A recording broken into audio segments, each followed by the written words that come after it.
Hello everyone, I'm Assistant Professor Sarita Tambe from St. Wilfred's College of Arts, Commerce and Science, Panvel.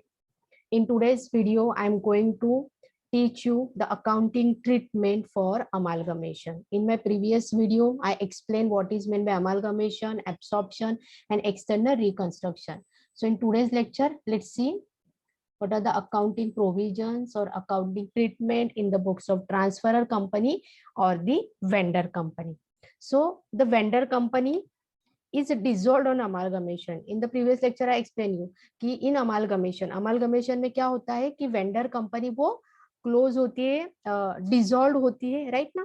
So the vendor company is dissolved on amalgamation and therefore it can follow the normal accounting procedure for dissolution, and for dissolution we will have to open the account realization account. So realization account, it means what? It is just a nominal account and that you will have to prepare to find out the profit or loss of the dissolution of business. So this is a nominal account, so all the expenses, okay, for the dissolution of company has to be debited to the realization account, and all the income you will have to credit it to the realization account. So how many accounts you will have to prepare or you will have to make for the amalgamation? First one, that is a realization account for liquidation of the old companies, the liquidation of the vendor companies.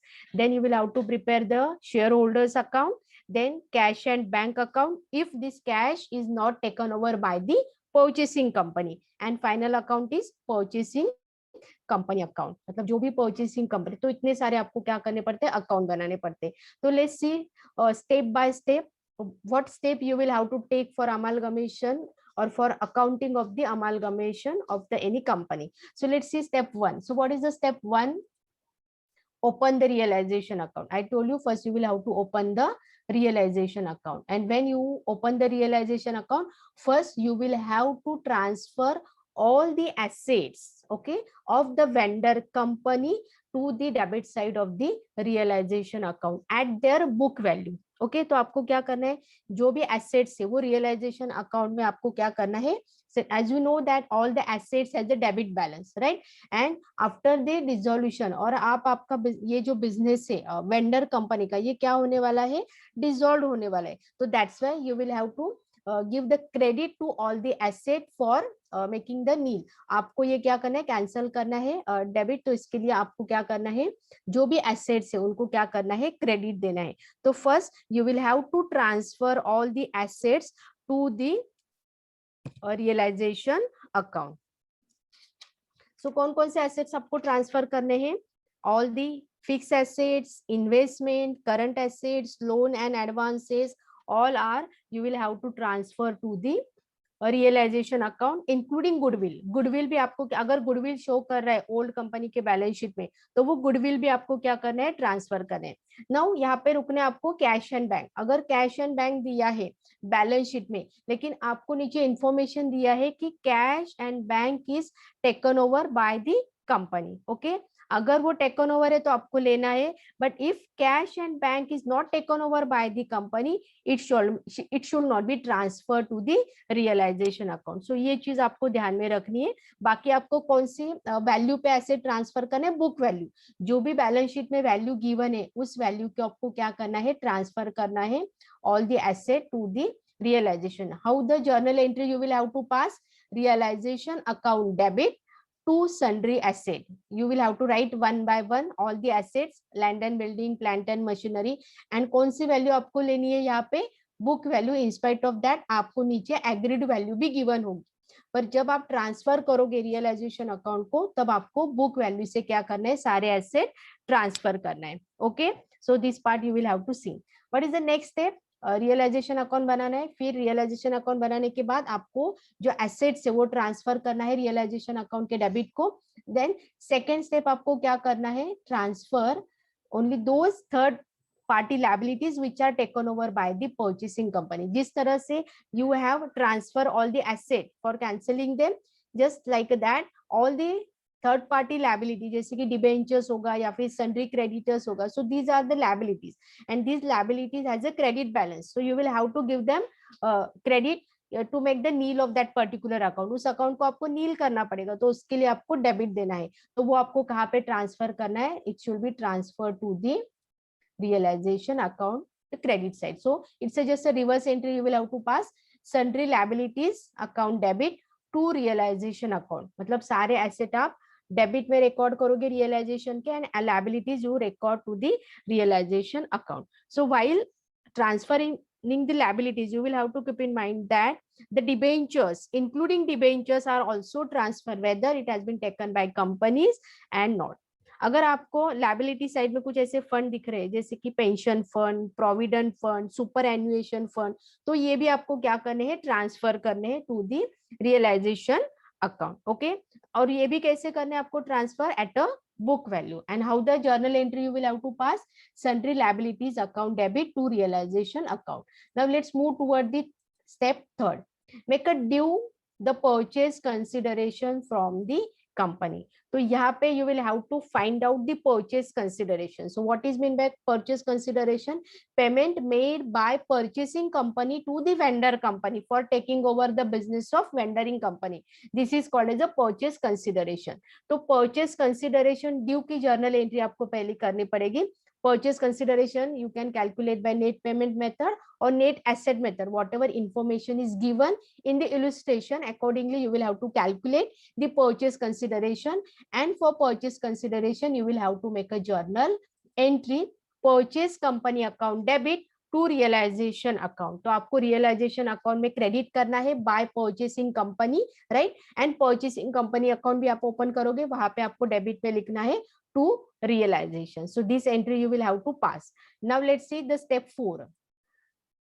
Step 4 में आपको क्या करना है, receive the purchase consideration from the company. यहाँ पे आपने due की entry कर दी कि परचेसिंग कंपनी से इतना इतना ड्यू आना है. ओके, परचेस कंसिडरेशन कैलकुलेट करने के बाद देन रिसीव होगा purchase consideration from the purchasing company. So see when the due you have make a entry for the due, you have given debit to the purchasing company account, right? Now you will have to give credit for the purchasing company account for making the for receipt of the purchase consideration. So अगर cash के form में मिला है तो you will have to give debit cash oblique bank account debit. Then preference shares अगर issue किए हैं new company ने परचेसिंग कंपनी में, then you can write debit to purchasing shares in a purchasing company with the issue price of preference shares, equity shares in purchasing company. तो जिस form में PC दिया है new company ने उस आपको क्या करना है, डेबिट करना है. Cash and bank cash form में दिए तो cash and bank, equity shares दिए तो इक्विटी शेयर्स, प्रेफरेंस तो प्रेफरेंस. ओके, सो ये एंट्री आपको करनी है स्टेप 4 में, receive the purchase consideration from the purchasing company. Okay, so we are going step by step how to make the accounting entries for the amalgamation. Okay, now let's see the step 5. तो step 5 में क्या करना है, do the treatment of liquidation and realization expenses. So this is very important expenses and you will have to understand what treatment you will have to do and in which cases. तो यहाँ पे हमें देखना है कि realization expenses अगर vendor company bond करती है तो क्या अकाउंटिंग ट्रीटमेंट होगा, अगर एक्वायरिंग कंपनी या फिर परचेसिंग कंपनी रियलाइजेशन एक्सपेंसेस पे करती है तो एट दैट टाइम आपको किस तरह से रिकॉर्डिंग करना है. तो let me show you this table, it will be clear you. See, if expenses are to be borne and paid by vendor company, अगर वेंडर कंपनी पे करिए तो सिंपल एंट्री आपको करनी है realisation account debit to bank account. Okay, so if the expenses are borne by vendor company, if the expenses are to be reimbursed by the purchasing company. Okay, यहाँ पे expenses incurred करे vendor company लेकिन वो reimburse कौन करने वाली है, purchasing company. So in that case आपको क्या एंट्री करना है, purchasing company account debit to bank account. So that type of entry you will have to pass. And on reimbursement, अगर रिएम्बर्समेंट हो गया, परचेसिंग कंपनी ने वो जो रियलाइजेशन एक्सपेंसेस है वो दे दिए किसको, वेंडर कंपनी को, तो जस्ट आपको रिवर्स एंट्री करनी है because money received from the purchasing company. So ये ड्यू की एंट्री कर दी हमने क्योंकि परचेसिंग कंपनी एक्सपेंसेस देने वाली है, राइट? तो that's why we have created liability for purchasing company. So purchasing company account debit to bank account and bank account, it means you have paid as a vendor company, paid the company, but when the purchasing company paid that amount, you will have to make just a reverse entry on reimbursement of the realization expenses, bank account debit to purchasing company. So that this kind of treatment you will have to give for the realization expenses in the step 5. Okay आपको समझ में आ गया है? I hope कि अगर realisation expenses vendor company देती है तो सिंपल एंट्री आपको करनी है रियलाइजेशन अकाउंट टू बैंक. अगर रिएम्बर्स करने वाली है परचेसिंग कंपनी तो purchasing company account debit to bank account, और on the reimbursement of the cash आपको रिवर्स एंट्री करनी है bank account debit to purchasing company. Let's move toward the next step. Okay, then what to do? They realize those assets which have not been taken over by the purchasing company. कुछ assets ऐसे हो गए कि जो purchasing company take over नहीं करेगी, तो उस कंपनी अगर उस टाइप के एसेट है तो आपको क्या करना है कि देयर शुड बी गिवन कि this asset furniture is not taken over by the purchasing company. Okay, तो इस परचेस ये जो एसेट है फर्नीचर हम पीसी कैलकुलेट करते समय नहीं कंसीडर करेंगे. तो इसके लिए हमें किस टाइप की एंट्री करनी है? Let's see, bank account debit to realisation account. तो you will have to sell that asset not taken over by the purchasing company. तो परचेसिंग, क्योंकि आपका बिजनेस तो बंद होने वाला है, as a vendor company dissolve होने वाली है, राइट ना, तो वो एसेट रख के क्या करेंगे? तो that asset has to be sold by the vendor company, और उसका जो कैश होगा वो कंपनी किस तरह से रिकॉर्ड करेगी? रियलाइजेशन अकाउंट के क्रेडिट में. As we know that realisation account is a nominal account, so all income has to be credited to realization account. So bank account debit to realization account. So this kind of entry you will have to pass for realize those assets which not taken over by the purchasing company. Now let's see what to do when the discharge of those liabilities which have not been taken over by the purchasing company. Asset नहीं taken over करते तो हमने देखा, लेकिन कुछ liabilities है कि चलो हमारे क्रेडिटर्स है और परचेसिंग कंपनी बोल रही है कि हम आपके क्रेडिटर डिस्चार्ज नहीं करेंगे, हम उनका पेमेंट नहीं करेंगे, आप देख लो. तो एट दैट टाइम आपको किस तरह से जर्नल एंट्री करनी है? Let's see. So see, respective liability account को आपको डेबिट करना पड़ेगा, because as we know that liability account को ऑलवेज क्रेडिट होता है, तो उसको नील करने के लिए उस लायबिलिटी आपको डेबिट करना पड़ेगा. तो liability account debit to bank, because आपको पेमेंट करना पड़ेगा क्रेडिटर से. वो बोल रहे हैं कि अभी आपकी कंपनी डिसॉल्व हो रही है तो हमें आपको तो हमारा पेमेंट करना पड़ेगा. तो you will have to pay to that creditor जिसका पेमेंट बाकी है, जिसकी लायबिलिटी परचेस नहीं की है परचेसिंग कंपनी, तो you will have to pay. Okay, तो सिंपली एंट्री करना है उस asset respective liability account debit to bank account. अभी ये जो लायबिलिटी पे करोगे at that time might be there will be a loss और अ प्रॉफिट. अगर आपको लॉस हो रहा है, जितनी लायबिलिटी है उससे ज्यादा आपको पे करना पड़ रहा है, तो आपके लिए लॉस है, तो वो आपको रियलाइजेशन के डेबिट में लिखना है. और अगर प्रॉफिट है तो you will have to give credit to the realisation account. Okay, now let's see the next step. Discharge the claim of preference shareholder. Okay, so when the purchasing company take over the business, they will discharge the payment to the preference shareholder and equity shareholder. So when the preference shareholders का discharge अगर पे किया जाता है, तो at that time you will have to make this kind of entry. On due, पहले आपको due की एंट्री करनी पड़ेगी. Preference share capital account debit, as we know that preference share capital account is always credited, तो उसको आपको नील करना है, तो बुक वैल्यू से उसको आपको डेबिट देना पड़ेगा for cancelling the credit. So that's why give the debit to the purchase a preference share capital account to realisation account, right ना. लेकिन यहाँ पे आपको क्या करना है, देखो अगर लॉस हो रहा है तो you will have to give debit to realisation account, and profit हो रहा है तो रियलाइजेशन अकाउंट को आपको कह देना है क्रेडिट. बट एंट्री आपको पहले मेन एंट्री आपको क्या करनी है? Preference share capital account debit to preference share holder. You will have to create the liability, आपको प्रेफरेंस शेयर होल्डर को पे करना है. ओके, सो ड्यू की एंट्री पहली करनी पड़ेगी. Preference share capital account debit to preference share holder. अगर profit loss है तो रियलाइजेशन अकाउंट ऐड होगा, यहाँ पे प्रॉफिट है तो रियलाइजेशन अकाउंट क्रेडिट होगा.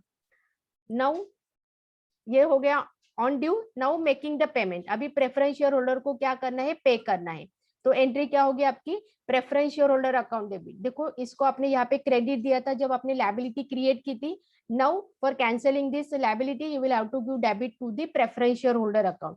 सो preference share holder account debit to bank account. अगर कैश से दिया जा रहा है कि सपोज प्रेफरेंस शेयर होल्डर को 50,000 के प्रेफरेंस शेयर होल्डर है, तो 40,000 के प्रेफरेंस शेयर दिए उनको, न्यू कंपनी ने परचेसिंग कंपनी एंड 10,000 का कैश दिया है, तो yes you will have to make a simple entry, preference share holder account debit to bank account to preference shares in purchasing company account. Okay, so this is the entry for the journal entry for the or step for the discharge the liabilities of preference shareholder. Now the next step is what? To calculate, to ascertain the profit and loss on realization. I told you why the realization account is prepared, to find out the profit and loss of the dissolution of that particular business. तो यहाँ पे हमें ascertain करना है, realization account draw किया जाएगा. Let me show you here. Suppose here is the realization account. You have transfer all the asset to the debit side, all the liabilities credit side. जो payment due है company का वो आपने लिखा यहाँ पे 64,000. ओके, अभी अगर डेबिट साइड ज्यादा आ रही है, it means what? Realisation loss हुआ है और वो लॉस किसको ट्रांसफर करना है? इक्विटी शेयर होल्डर को. इन दिस एग्जांपल लॉस हुआ है, तो that's why I have transfer to the equity share holder. अगर क्रेडिट साइड ज्यादा है तो प्रॉफिट होगा and it should be also transfer to the equity share holder. So how you will have to make a journal entry for this? Let me show you here. See, in case of profit, you will have to make a journal entry, realization account debit to equity shareholder account. In case of loss, you will have to make a reverse entry. Let me write here, it's my mistake. If loss, अगर loss हो रहा है तो आपको क्या करना है? Reverse entry करनी है, equity share holder account debit to realisation account. So you will have to ascertain the profit and loss on the realization. Next step, next step क्या है? Transfer the equity share capital, accumulated profit, reserve and losses. तो balance sheet में जितना हम equity share capital account भी बनाएंगे, तो equity share capital and all the accumulated profit and reserves वो हमें कहाँ पे ट्रांसफर करना है? इक्विटी शेयर होल्डर को. तो ये स्टेप हमें करनी है. ओके, तो equity share, profit and loss, general reserve, dividend equalisation reserve, workman compensation reserve, capital reserve, security premium, debenture redemption reserve, ये अगर रिजर्व दिए हुए हैं टू दी बैलेंस शीट, तो you will have to just transfer to the equity share holder. जिस तरह से हम रिजर्व ट्रांसफर करेंगे उसी तरह से हम क्या ट्रांसफर करेंगे? लॉसेस. अगर इस तरह से लॉसेस है बैलेंस शीट में, profit and loss, preliminary expenses, underwriting commission, discount on issue of shares और deferred advertisement expenses, so these are losses or accumulated losses you will have to transfer to the equity shareholder. तो जैसे reserve transfer करते हैं उसी तरह से same आपको क्या ट्रांसफर करना है? जो भी लायबिलिटी है या फिर एक्यूमुलेटेड लॉसेस है. Then make a final payment. अभी आपको फाइनल पेमेंट करना है किसको? इक्विटी शेयर होल्डर को. तो फर्स्ट आपको ड्यू की एंट्री करनी है, equity share holder account debit to equity shares in purchasing company to cash. Okay, so this is the next step. Now let's see the accounting entries in the transferring company or purchasing company. तो transferring company में आपको किस तरह से entry करनी है? Record the acquisition of business. Business आपने acquired किया है एज अ ट्रांसफरिंग कंपनी, तो yes you will have to make a simple entry, business purchase account debit to liquidators account. तो ये एंट्री आपको परचेसिंग कंपनी के बुक्स में करनी है, business purchase to liquidators account. Then step 2 हम देखते हैं कि यहाँ पे हमें क्या करना है? In case of amalgamation in the nature of purchase, तो हमें परचेस का ही देखना है.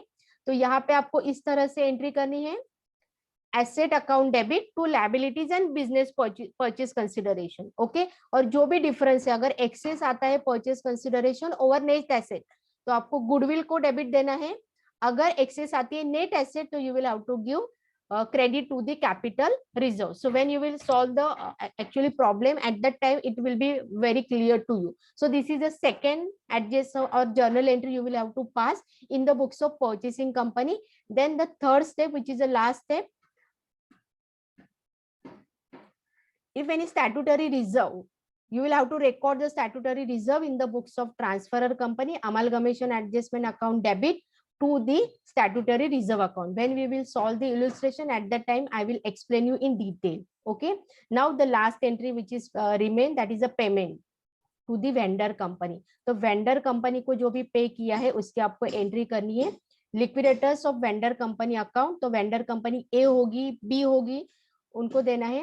Then to equity share capital, to preference share capitals. अगर प्रीमियम पे इशू किया है तो सिक्योरिटी प्रीमियम, अगर कैश पे किया है तो कैश, अगर डिस्काउंट पे इशू किया है तो इट इज अ लॉस, तो you will have to give debited to the loss of the company. Okay, so these are the accounting treatment for the amalgamation in the books of vendor company and in the books of purchasing company. So in the next lecture, we will start a simple problem based on the amalgamation, and in that lecture, it will be more clear to you how to prepare, how to make a accounting treatment for the amalgamation. Okay, so thank you.